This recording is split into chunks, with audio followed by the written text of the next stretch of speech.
Welcome to the Yarmouth Frame and Gallery Conversations. Tonight we are here with Anne Tarbox. She paints in gouache and casein, which you're going to find out exactly what that is tonight.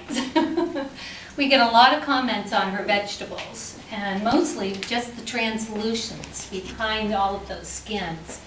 What can you tell us about that? Well, these, actually all the ones here were inspired by, I belong to a CSA at Dairy Farm in North Yarmouth, and we get all these beautiful vegetables every week last fall. And you can go and pick out your own vegetables, and I found, everybody else was picking out things they were going to cook, and I was picking out things for colors and shapes and really nice forms. Like I love the squash, particularly here. And the eggplant, I thought, was just such a rich color. Yeah, I noticed right off how the light reflects off them. I thought, oh. And you really just can't get that opaqueness without, I mean, you got to use gouache really to get that. Yeah, that's what's nice about gouache. I mean, I for years painted with watercolor, and you start light and work dark, and there's no going back. That's right. Although a lot of early watercolors used white gouache. I mean, if you look at Winslow Homer's watercolors, there's always a dash of white gouache. A lot of times when there's reflections of water, and so gouache has been used for years, especially with watercolor to add that. But it's really, I'm attracted to the water-based medium because it's easy to use, and it is water-based. You don't have to use anything with it. But gouache has a richness I've grown to love because you can layer it. Yes. And it gets to the point where the surface actually feels like pastels. Really? You can move it around. It's really, if you mean you can re-wet it and it softens again? Well, you can no, sort you of don't. remove it a little bit? You can do that to a point. You know when you've gone too far. I think probably the same thing happens with pastels when you've got enough layers on and you just can't go any further. But you can actually move it around with your fingers, like you can with pastels. So what are you painting on? Is it just I'm painting on paper? I always use a hot press paper. Well, that's nice and smooth. It's really nice and smooth. It's very white. I used to do my watercolors on hot press paper too. So that's, and it's a nice strong paper. And it's easy to build it up. So we know where you get your vegetables from. Yeah.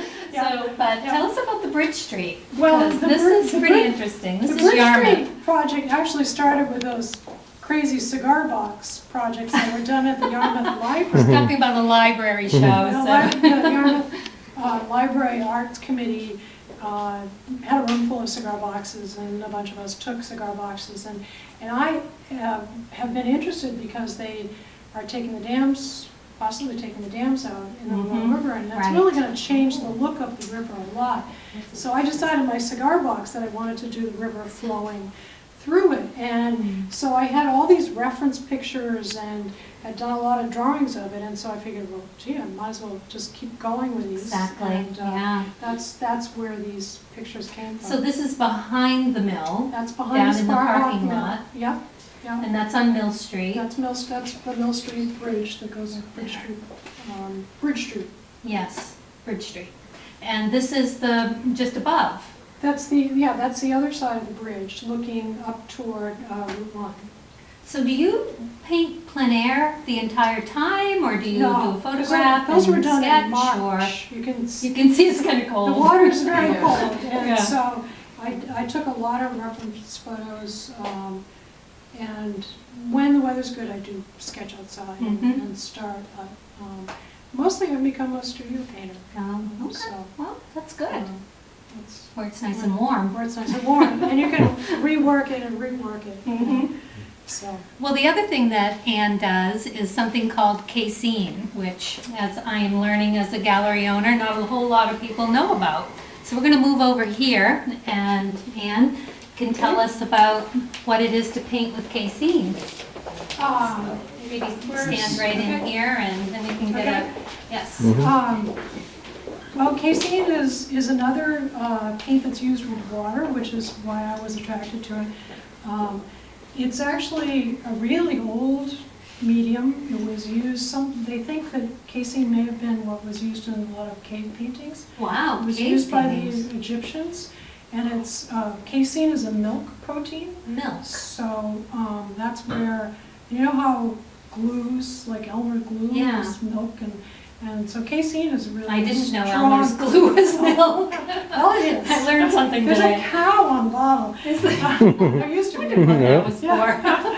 for. But casein has that protein, and so you can use water as your medium with casein, but after 2 weeks, it's permanent, and there's no going back to it. You Oh, so can't. it's like an oil in that respect. Right, after it dries and sets for 2 weeks, then it's So permanent. what got you into casein? I mean, obviously the rich color is, your palette is just Oh. amazing. You know, I can't remember. It was conversations with a friend that I painted with. You know, we were talking about, you know, I really wanted to paint on panels, but I didn't want to use oils. And so casein was just something that I took a stab at. And, Nice. So no harmful chemical. no, Pretty, and you Yeah. can just get it in any art supply store. not all art supply stores carry it. Arts Craftsman does carry it, and a couple others, but like Daniel Smith doesn't carry it, and so it is limited. Yeah. A little bit, but, you know, it's, I don't know if you know the artwork of Alan Bray. He's a man painter, but he uses casein. Oh, I do. And- He paints and- sheep.